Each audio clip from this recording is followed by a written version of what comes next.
My fiancé said, "I feel like I'm settling." I replied, "We're done now." Then I canceled the haul, returned the ring, moved out, split costs, changed passwords, and I just smiled because the next coffee date wasn't with who they expected. Original post: I am 32, male. My fiancée, Becca, is 30. We had been together 4 years. No kids. We rented a 1-bedroom near the river where the geese argue at dawn. I work in product support for a software company. Becca works in event marketing. We met at a trivia night. It felt simple at first. We got engaged last spring, small ring, bigger plans. We booked a community hall for October. Buffet trays. A friend on the playlist. Becca's friends helped with centerpieces. Her closest friend, Vanessa, had an opinion on everything. Flowers, seating, my suit. It was fine at first, helpful even. Small notes stacked up. Becca started saying, "We have time," when I asked about budgets. She said, "Vanessa thinks we can do better," when I liked a cheaper option. I told myself it was normal wedding drift. Everyone has a voice, it passes. The Thursday before July 4th, we went to a rooftop party hosted by Becca's coworker. Music, string lights, paper cups. I do not drink much. I stood by the railing and looked at the city. I heard Becca's laugh behind me, then I heard her voice go low. Vanessa said, "You are young. You should see what is out there before you lock it down." Becca said, "I know he is good, but is good enough. I feel like I am settling. I still want to have fun." Vanessa said, "Fun does not live in a mortgage." Becca said, "Maybe I say not yet in August." It was not a whisper. It was the kind of talk that does not expect the person in question to be close. I went very quiet inside, not rage. A cold, steady line. I did not spin. I did not cough to make them stop. I set my cup down. I looked at the city again. I wrote her words in a notes app so my brain would not round them later. I walked to the stairwell and sat on a step. I scrolled our wedding email, deposits, deadlines. I made a folder called Becca Exit Plan. I saved the vendor contracts. I saved the ring receipt. I added a line with the date and the words I heard. No adjectives. I was not going to make a scene at a party. I was going to make a plan. When I went back out, Becca kissed my cheek and told me Vanessa loved my shirt. I smiled. I asked if she wanted water. She did. I brought it. I kept my face still. That was my first action, not a fight. A file. Update 1: 2 nights later, a friend hosted a barbecue. Becca and Vanessa were there. I decided the talk could not wait for fall. It had to be in daylight. No alcohol, no music. But we were all in one place. Things lined up. Near sunset, people moved inside for dessert. I stayed on the deck. Vanessa stood by the cooler, scrolling. Becca came out to grab plates. I kept my voice even. "Becca," I said, "can we talk for a minute? Here is good." She looked wary. Now, I said, "You said on Thursday you felt like settling. You said you might say not yet in August." Her face flickered. Then she went blank. "You misheard," she said. "We were talking about a dress." "No," I said. I wrote it down so I would not twist it. I heard what I heard. I am not angry. I want to be with someone who chooses me without a sales pitch. If that is not you, we should stop. Vanessa stepped closer like a referee. "You are putting pressure on her," she said. "She deserves time." "She has had 4 years," I said. "We set a date. We booked rooms." I looked at Becca. "If you are not excited, say it. I will not drag anyone to a party they do not want." Becca's mouth tightened. "You are making drama," she said. Vanessa and I were venting. Everyone vents. "Venting is centerpieces are dumb," I said. "Venting is not maybe I say not yet." Vanessa rolled her eyes. "Wow," she said. "Fragile." Something in me clicked into place, calm, final. I turned to Vanessa and said, very level, "Okay, Vanessa, if Becca thinks she needs to explore options, do you want to get coffee sometime?" It was not smooth. It was not planned. It was a mirror held up. Vanessa blinked. For once she had no line. Becca stared at me like I had dropped a plate. "That's disgusting," Becca said. "No," I said. "It is the point. I am not a warm chair you keep while you shop. If you are not in, say it, and we can both go live real lives." Silence sat with us. The grill hissed inside. Someone laughed at something I could not hear. A dog barked at a moth. Becca folded her arms. "I am not ready," she said. "There, happy. I am not ready to be a wife this fall." "Thank you for saying it," I said. Then I am ending the engagement. I will cancel my vendors. We will split any unrecoverable costs. We will move out. We will be kind and brief. Vanessa found her tongue. You are overreacting, she said. Maybe, I said, but I will sleep. I walked inside and told our host I had a headache. I hugged him. I left. In the car, I did not cry. I opened my email and sent the hall a message. Subject, wedding cancellation request. I attached the contract. I drove home slow. I put the ring box on the table and took a photo for the file. Update 2, morning came like it always does. I made coffee. I made a checklist. Vendors cancel with receipts. Landlord ask about sublet or release. Utilities list which are in my name. Ring conditional gift in our state. Ask for return in writing. Socials say little. Money set rules. Move pick a date. Sleep try. I called the hall. Deposit lost. Fine. Integrity kept. I emailed the caterer. Partial refund. The DJ was a friend. He wrote back, got you. I sent 3 clean texts to family. Wedding is off. I am safe. Adjust plans, please. Love you. Becca did not text that morning. At lunch, she posted a story of a latte and wrote, sometimes you learn someone's true colors. People put hearts under it. A mutual sent me a screenshot. I replied, please do not engage. He said, proud of you. I booked a consult with a small lawyer in a brown brick building near the library. I did not want to fight. I wanted rules. He said the ring counts as a conditional gift tied to the wedding. No wedding return. He told me to ask calmly in writing with a handoff plan in public. He also said to stop using any shared cards.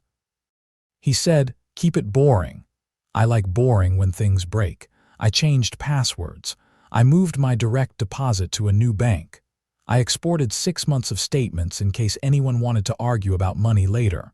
I emailed Becca. Utilities in my name, electric, internet. I will keep through end of month.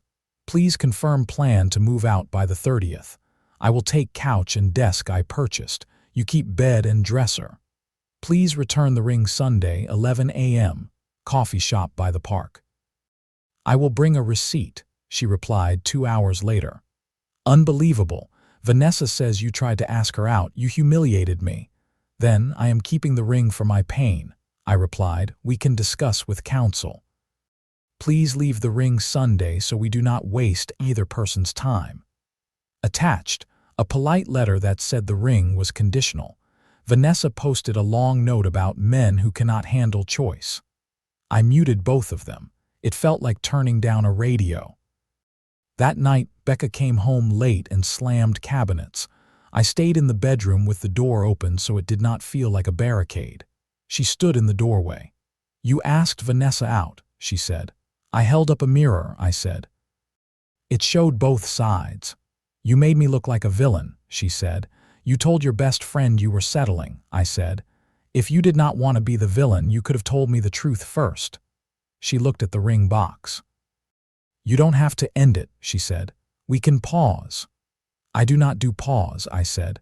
We either choose each other now or we let each other go. You chose not yet. I am choosing gone. She left. The apartment hummed the way a fridge hums when you finally notice it. I slept. Sunday, she placed the ring on the cafe table like it might bite. I slid a receipt across. We left without hugs or heat. I went to my friend's house and watched a dumb movie and ate chips. I laughed once at nothing important. It felt like air. Becca tried money once more. She requested half of a dress-fitting fee I had not agreed to. I sent the contract where her card was on file. Cancel within the window, I wrote. She sent 3 messages. I did not answer. I found a sublet near my office. Month to month, a tiny balcony with a crooked railing. I moved my books, my desk, and the couch. I left the apartment to Becca with the bed and the dresser and the set of plates her aunt loved. I took photos for the landlord and sent them the new address for the deposit. I wrote the forwarding order at the post office in a blocky hand that looked like someone else's. Update 3, 2 weeks later, Becca texted. 1 hour. Public place, please. I set the place, park bench by the fountain. Sunday, noon, 30 minutes. She arrived on time, hair up, no makeup. She looked like someone who had stayed up arguing with herself. She sat. She kept both hands on her purse like a seat belt. I said ugly things, she said. I let Vanessa wind me up. She is my friend, but she loves drama. I like the feeling of options. I did not think about what it meant to you. Thank you for saying it, I said. We can fix it, she said. We can move the date. We can do counseling. I can block Vanessa. I can be the woman who says yes and means it. I want you to be the woman who wants to say yes, I said, not the woman who says it because the room got quiet. She nodded. I am scared of forever, she said. My parents were bad at it. So were mine, I said. That is why I will not go in half awake. She tried a last small thing. Can we be friends, she said. Maybe later, I said. Not now, I need clean air. She looked at the fountain and back at me. You asked Vanessa out, she said. The edge was back. I asked a question to prove a point, I said. Answer was obvious. I have not seen her since. I do not plan to. She breathed out. Goodbye, she said. Goodbye, I said. We walked in opposite directions without turning. Final update, it has been 14 months since the rooftop words and the bench. My life is smaller in the way that fits. I moved into a one-bedroom above a corner store that sells decent fruit and always smells like warm bread. I built a small desk. I keep a key bowl by the door. I cook on Sundays and freeze soup in clear containers so I can see what I forgot. Work is steady. I stopped volunteering for every late shift. I trained a junior who is faster than me with shortcuts and slower than me with judgment. We balance. My boss asked if I wanted to lead a small project. I said yes. The project finished clean. The team clapped once and went back to their desks. That is my favorite kind of praise. The social noise died. Vanessa posted less. Becca posted photos of hikes and started following a few therapists. A mutual said she told people we both made mistakes. Fair enough. We do not talk. The vendors were kind. The hall let me transfer a little of the lost deposit to a future event in case I needed it. I used it for a cousin's birthday.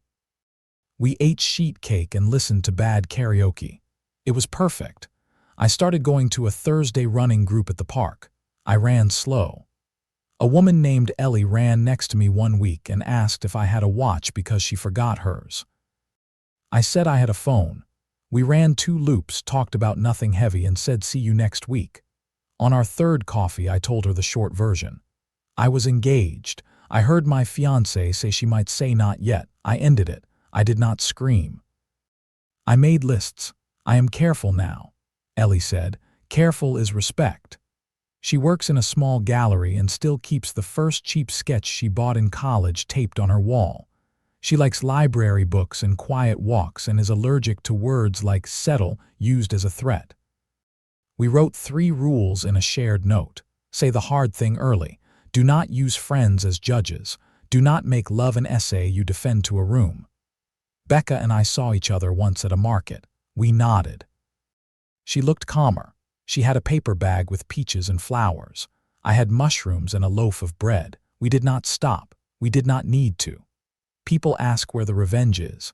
They want a video of me asking her best friend out so the room gasps. There is no video.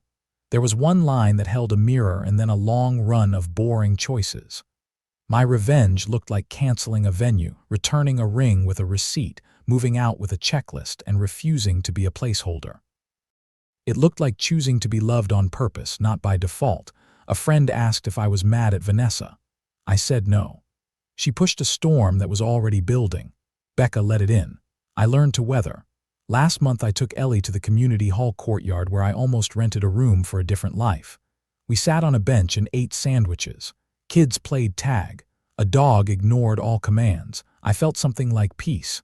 We are not rushing. We plan small things. A trip to a lake where the only choice is boats or naps. A dinner with my parents where they both tell the same story and we pretend it is fresh. Ellie asked if I want to get married again one day. I said yes, but only if both of us say it like we are choosing the last slice of pie and not a salad we will resent. She laughed. Then she said, enthusiastic yes or no. We put that on the shared note. A nephew asked me at dinner why Becca does not come over anymore. I said, we wanted different rules. he said, like bedtime at 8 or 9, and I said, something like that. He went back to lining up carrot sticks like train cars. I kept one thing from the rooftop and the deck, not the ring. Not a screenshot. A page from my notes app I printed and taped inside my desk drawer. Hear it once, write it down, choose people who choose you, leave clean. When I open the drawer for a pen, I see it. It does not make me bitter, it makes me steady. If you are where I was, here is what helped. Believe the sentence that makes your stomach go still. Put it on paper so you cannot sand it smooth later. Cancel what needs canceling. Split costs with receipts. Move money into light. Meet in public. Keep your words short.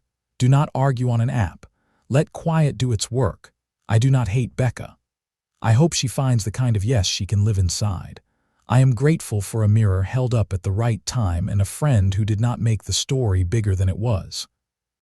I am grateful for Ellie, who likes my old jacket and thinks the best parties end early.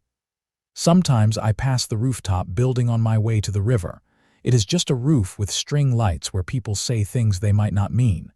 I wish them better words. I keep walking to a path where the geese hiss and the water is blunt and honest. Ellie keeps pace. We talk about dinner. We choose each other on purpose. That is enough.